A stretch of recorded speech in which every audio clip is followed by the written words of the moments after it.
Sama seperti menghinakan dan merendahkanku, kata Rasulullah. Berarti begitu pemahaman terbaliknya. Nah, barang siapa yang merendahkan dan menghinakanku, menghinakan Rasulullah, merendahkan Rasulullah, sama seperti menghinakan dan merendahkan Allah. Barang siapa yang menghinakan dan merendahkan Allah, fama'wahul nar, maka tempatnya adalah neraka. Makanya, ya ini muliakan para ulama, ya ulama-ulama yang benar, ulama yang lurus. Muliakan beliau-beliau, ikuti jejak-jejak beliau, ikuti ilmu beliau, akhlak beliau, adabnya beliau, sopan santunnya beliau, sabarnya beliau, khaufnya beliau, khasyah, zuhud, ibadahnya, qanaahnya. Ya, beliau, karena beliau mengikuti Nabi Muhammad SAW. Ya ini intinya begini. Intinya satu aja di Indonesia ini satu aja di Indonesia ini satu. Ulama tuh nggak mau bersatu. Intinya itu. Ulama Indonesia ini nggak mau bersatu. Bendera masing-masing, majelis masing-masing. Yang satu ulama yang satu iri sama ulama yang lain. Habib yang satu iri sama habib yang lain. Kiai yang satu iri sama kiai yang lain. Maksudnya aneh. Ulama bersatu. Bilang ulama harus bersatu dengan umarok. Iya, ulama harus bersatu dengan umarok. Ulama harus bersatu dengan pejabat. Bagaimana ulama mau bersatu dengan pejabat? Ulamanya aja terpecah belah kok. Dan kebanyakan pejabat-pejabat sekarang mereka nggak tawassud. Ulamanya juga nggak tawassud. Tawassud itu artinya apa? Tawassud itu artinya di tengah. Di tengah itu artinya tawassud. Contoh tawassud itu begini. Kita menceritakan tentang akhlak Nabi. Bagaimana akhlaknya Nabi? Sopan santunnya Nabi. Bagaimana akhlak Nabi dilempari kotoran onta, dilempari isi perut onta. Bagaimana Nabi Muhammad dilempari batu. Ketika dilempari kotoran onta, beliau diam, beliau tidak membalas. Ya, beliau diam, beliau tidak membalas. Bahkan orang yang melempari kotoran onta ketika tidak beliau lihat, sedang sakit, beliau datangi, beliau bawa buah. Sehingga orang tersebut berkata, Taktulni ya Muhammad, apakah kau ingin membunuhku? Karena aku dalam keadaan lemah, dalam keadaan sakit. Apakah tersebut tidak? Aku datang kemari justru karena aku bertanya-tanya, kemana orang yang biasa melemparkan kotoran?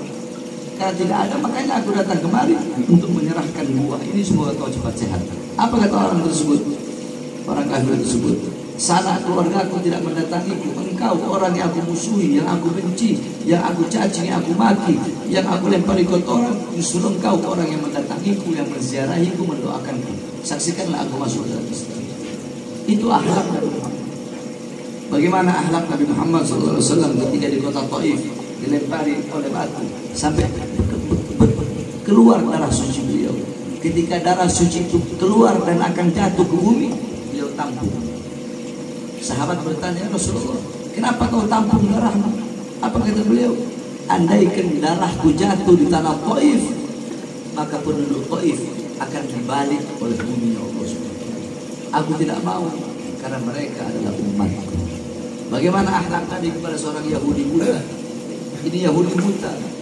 Ini Yahudi bilang apa? Muhammad kahin, Muhammad sahir. Dia buta. Dia bilang Muhammad itu dukun, Muhammad itu penyihir. Suatu waktu ketika Rasulullah sudah wafat, Sayyidina Abu Bakar As-Siddiq bertanya kepada anaknya Sayyidatuna Aisyah, wahai Aisyah, apakah aku telah melakukan semua sunnah Nabi? Sudah wahai ayah, kecuali satu. Apa itu? Memberi makan Yahudi yang sering mencaci maki Rasulullah. Datang Sayyidina Abu Bakar As-Siddiq ke pasar. Apa kata orang Yahudi? Kata orang Yahudi, alhamdulillah Muhammad telah wafat, alhamdulillah Muhammad telah mati, alhamdulillah Muhammad begini, Muhammad seorang sihir telah mati. Nah, bahkan disuapin makan, disuapin makan, dibuang lagi. Engkau siapa? Engkau bukan orang yang biasa menyuapiku. Kata Sayyidina Abu Bakar As-Siddiq, orang yang biasa menyuapiku telah wafat. Lantas engkau siapa? aku adalah sahabat. Terus kata Sayyidina Abu Bakar Siddiq, engkau bisa tahu dari mana kalau aku bukan orang yang biasa menyuapimu, padahal kau buta? Apa kata orang Yahudi? Karena orang yang biasa menyuapimu, dia tahu aku tidak memiliki gigi, sehingga dia kunyah dulu itu makanan, kemudian dia suapi pada aku. Engkau tidak tahu buta. Bayangkan Rasulullah dihina, dicaci, dimaki di depannya, tapi beliau kunyah makanan dan beliau suapkan kepada orang yang mencaci. Apa katanya Yahudi? Terus kemana orang yang biasa menyuapi? Telah wafat. Siapa dia?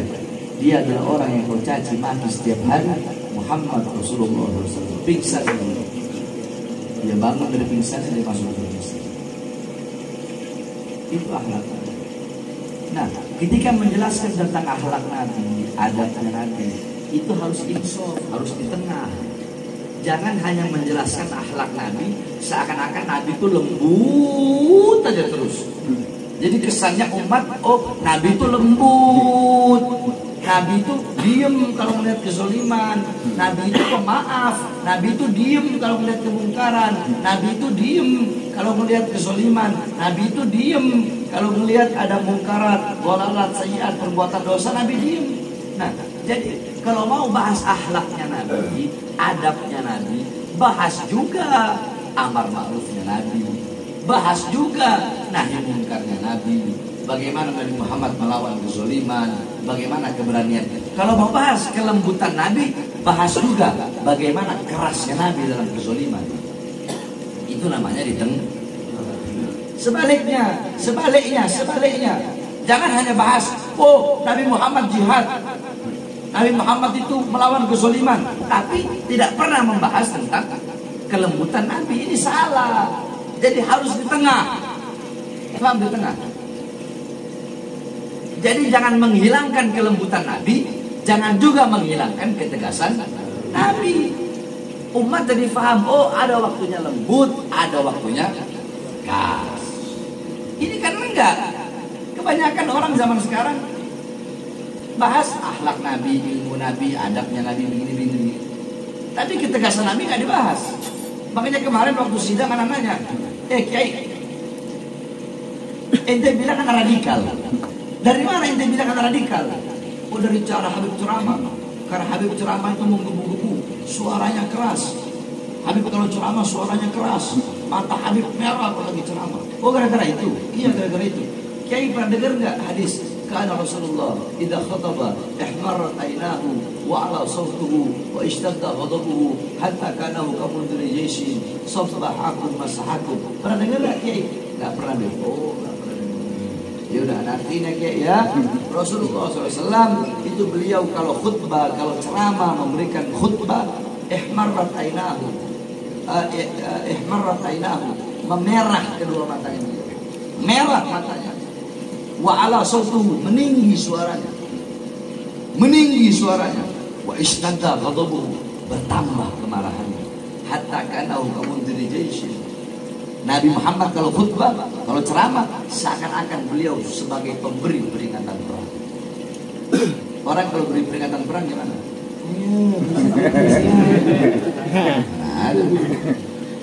Oi, besok kita diserang, siapkan semua pasukan. Besok kita diserang, siap-siap. Ya ini ada waktunya seperti itu, ada waktunya. Ada bilang, Kiai pernah lihat anak ngajar Kiai malam Selasa, anak buka kitab Ihya, nggak pernah bilang. Makanya sekali-kali Kiai datang lihat bagaimana anak buka kitab Ihya. Apakah anak buka kitab Ihya seperti anak ceramah? Beda, harus membedakan. Ketika anak buka kitab Ihya Ulumuddin, nggak mungkin anak bahas jihad. Ketika anak ceramah acara khitanan acara apa? Acara sunat. Masa acara sunat anak bahas pemerintah? Anak nikah acara walimatul urus, pernikahan. Masa acara nikahan anak mau bahas amar ma'ruf nahi munkar? Kan nggak mungkin. Acara nikah anak bahas hakuz zauj ala zaujah, hakuz zauja ala zaujah, hak istri terhadap suami, hak suami terhadap istri, bagaimana didik anak-anak. Cuma itu terserah orang mau bilang apa, anak-anak enggak pernah peduli. Paham? Ya. Ini muliakan para ulama, agungkan para ulama, dan jangan pernah menyamakan diri kita dengan ulama. Jangan pernah sama sekali. Kita nggak sama. Siapa yang bilang? Allah yang bilang. Allahu Akbar.